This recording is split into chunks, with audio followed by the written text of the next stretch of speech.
Alright, welcome back. 7 whole years have gone. We want to see our daughters before we die. Chibok girls' parents.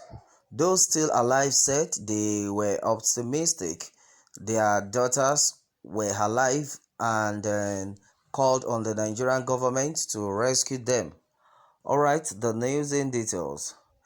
Parents of the yet to be released 112 girls kidnapped from Government Girls Secondary School Chibok in Borno State have said they want to see their missing daughters before they die.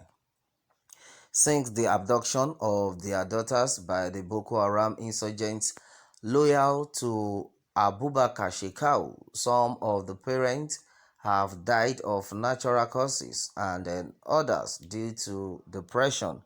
Those still alive said they were optimistic their daughters were alive and called on the Nigerian government to rescue them.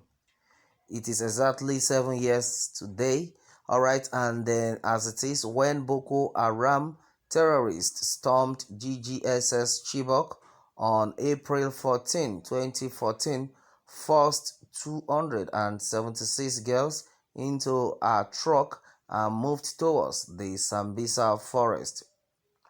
While some of the girls hung onto tree branches on the way to the forest and thereafter found their ways back home.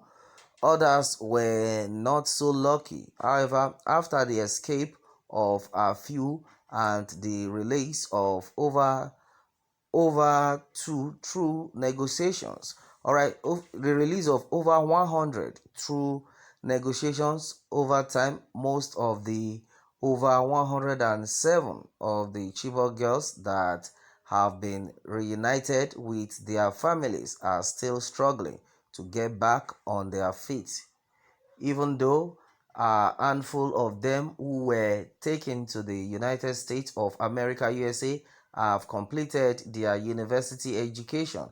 Most of those enrolled in private schools in Nigeria have yet to pass their senior secondary school examination SSCE.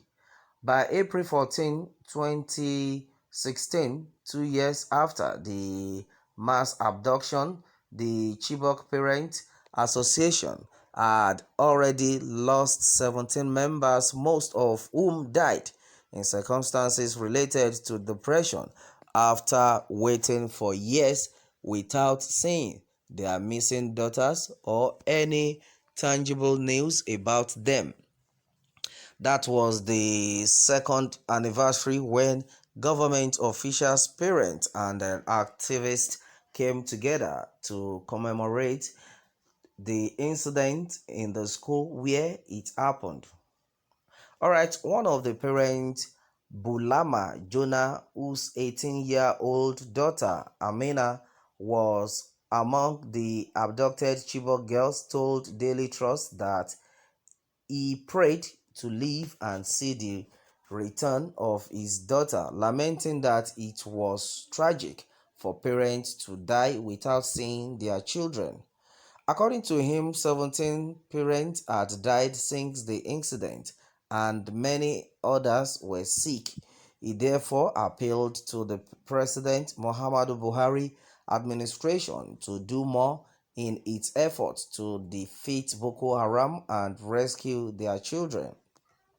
He added that families were in confusion in the absence of any communication from the government on the whereabouts of the girls. Reading out from his old pocket notebook, in which he recorded important dates and events since the abduction, including their visit to President Muhammadu Buhari, Jonah gave the name of 15 out of the 17 deceased parents. Alright, and then they have Stova Menta, Yai, Muta Sakwa, Aruna, Tilaima Kalama, Wasai, Papu, James Bello, Usman Ufa, Nuhu Muta, Musa Igwa, Alright, Muta Aruna, Solomi Yama, Mrs. Williams as Kira, Ali Nkiki, Mary Paul, Laila, and Malam Koji. Alright, the remaining who died recently and he was yet to ascertain their names. If the government had responded in time, our daughters would have been saved. The United States had spotted 80 girls during the last administration. Why did the government fail to rescue them? We therefore call on the president to step up search for these innocent girls. All right. According to statement, it says we heard that former President Olusegun Obasanjo at a point said many of the girls were pregnant, and recently we heard he concluded that the girls were dead and could not be found. He stated.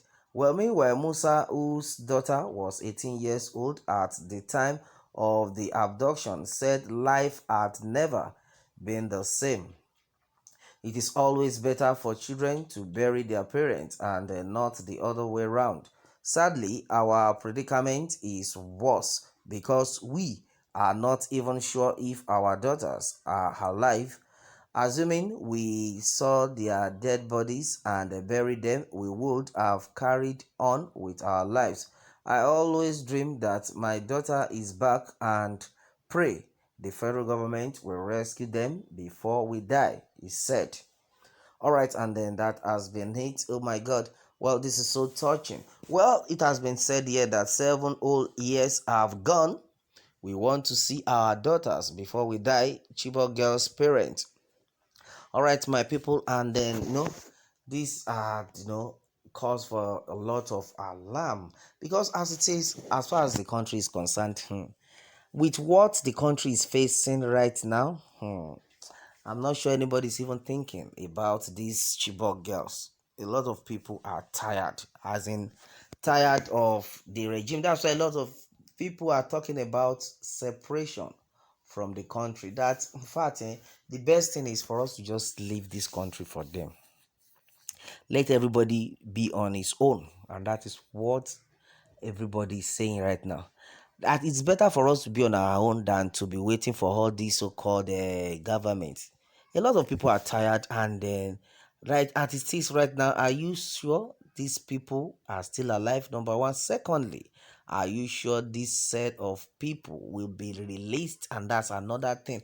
Well, a lot of people have cried out. A lot of parents. Well, we are going to say it's only God that will console this family. In fact, with a good heart from people. I don't know, because a lot of people that are close to them would have been like, brother, I beg, make una forget. I beg you, they will be fine, and all sorts of. Only God knows what will be going on in the heart of these people. Well, and that has been it on this one, my people. This is Niger area. Well, we pray that the good Lord will make things work out for good, for better. And that has been it on this one. Meanwhile, let me have your take on this, and remember to subscribe for more updates. Thanks and God bless.